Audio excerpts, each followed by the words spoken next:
Detroit Lions general manager Brad Holmes has made a name for himself on day three of the NFL draft, taking players like Amon St. Brown, Derek Barnes, Malcolm Rodriguez, and James Houston. Brad Holmes has made it very clear that he is good at identifying late round talent, and he may have done it again, with sixth round pick Christian Mahogany making his NFL debut this last weekend versus the Bears. The Lions might have a future star on their hands, and Brad Holmes might have another late round steal. And today, we're going to take a look at Christian Mahogany, take a look at the reasons that he was a sixth round selection, take a look at what he brings to the Detroit Lions, why he could very well be a future starter and future Pro Bowler, and why I think Brad Holmes may have got the steal of the draft yet again. So, with that being said, let's take a look at Christian Mahogany, the 211th pick in the sixth round of the 2024 NFL draft. Fell pretty far. He was projected to be a third round pick. Many people had him somewhere between late day two, early day three at the worst. But due to some injury concerns, due to some weird measurements, he ended up falling all the way to the middle of the sixth round before Brad Holmes and the Detroit Lions decided to take a risk. And a risk it was. Christian Mahogany had injury concerns. He was a player that came into the NFL season on the NFI list, a player that wasn't going to be able to play early. So, for many teams who needed offensive line depth and needed offensive line help, they didn't have the luxury to wait for Christian Mahogany to be healthy. They didn't have the luxury to have him on the NFI list because they needed somebody to contribute sooner rather than later.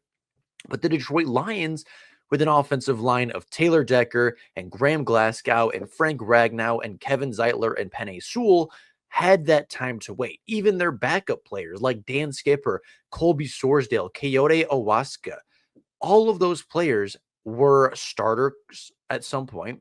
They were quality backups, and they had the faith of the Detroit Lions that they could get the job done. And that depth was tested early. We've seen Colby Sorsdale start games. We've seen Coyote Owaska start games. We've seen Dan Skipper start games this season for the Detroit Lions. And now that Christian Mahogany is healthy, we are seeing the Boston College product start games for the Detroit Lions as well.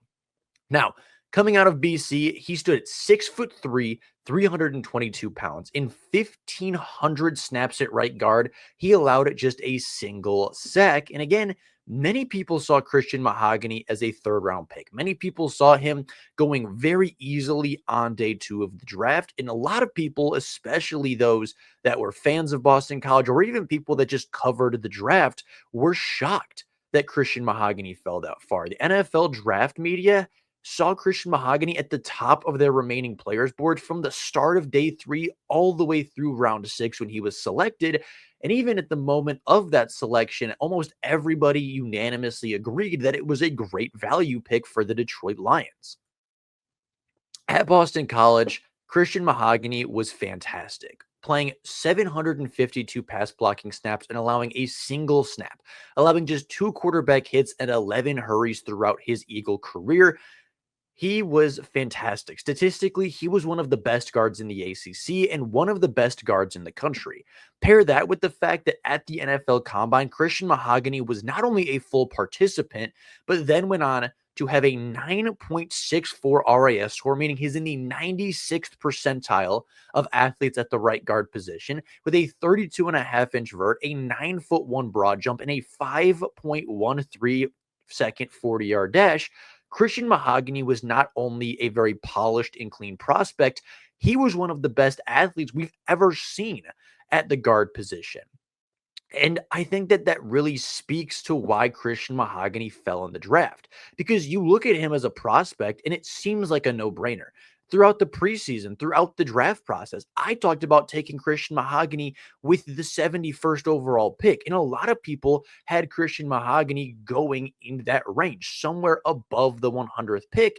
And it's not hard to see why. He was a polished product, had great statistics, was great as an athlete, had great numbers and great testing numbers. There was no visible reason why Christian Mahogany should have fallen. And throughout the draft, it seemed inexplicable why number 73 was not selected. However, it became more apparent after the draft, as Christian Mahogany would start the season on the NFI list, the non-football injury list. He was inactive until late October, not activated for the Lions roster until October 29th of 2024. And of course, it took him even longer than that to make his first start against the Chicago Bears. But that first start eventually came, and Christian Mahogany made the most of it. As in his NFL debut, Christian Mahogany played 68 snaps, 32 of which were pass blocking snaps. He allowed just a singular penalty, 0 sacks, and finished the game with an 82.5 run pass blocking grade from PFF, which puts him as the second highest guard in the NFL. Of course, a one-game sample size isn't very big, but that's just to put into perspective. He was well above average when it comes to pass blocking reps last weekend versus the Chicago Bears. And then he had a 72.9 run blocking grade, which I believe ranks 12th among guards, again in a small sample size, but still well above the NFL average and well above where you would expect a sixth round rookie to have been. The Detroit Lions as a rushing game were really good. Had 32 carries, 146 yards, and 1 touchdown on the ground, with 4 separate players averaging more than 4.3 yards per carry. Jahmyr Gibbs did it, Craig Reynolds did it, Jamar Jefferson did it, and Jamison Williams did it. All 4 of those players averaged more than 4.3 yards per carry, and as a team, the Detroit Lions averaged 4.5 yards per carry. From the passing attack, Jared Goff was kept clean almost the entire day. Was 23 of 32, 336 passing yards, and 3 touchdowns. He did take a sack, but that sack did not come from Christian Mahogany or even the left side of the offensive line. And Jared Goff had on average about 2.89 seconds to throw, which was top 10 of the week as far as the quarterback being able to hold the ball. And for a quarterback like Jared Goff in particular, a quarterback that doesn't scramble, a quarterback that doesn't extend plays by himself, that 2.89 is a true reflection of the offensive line. This isn't a Kyler Murray, a Caleb Williams situation where they're running around extending the play.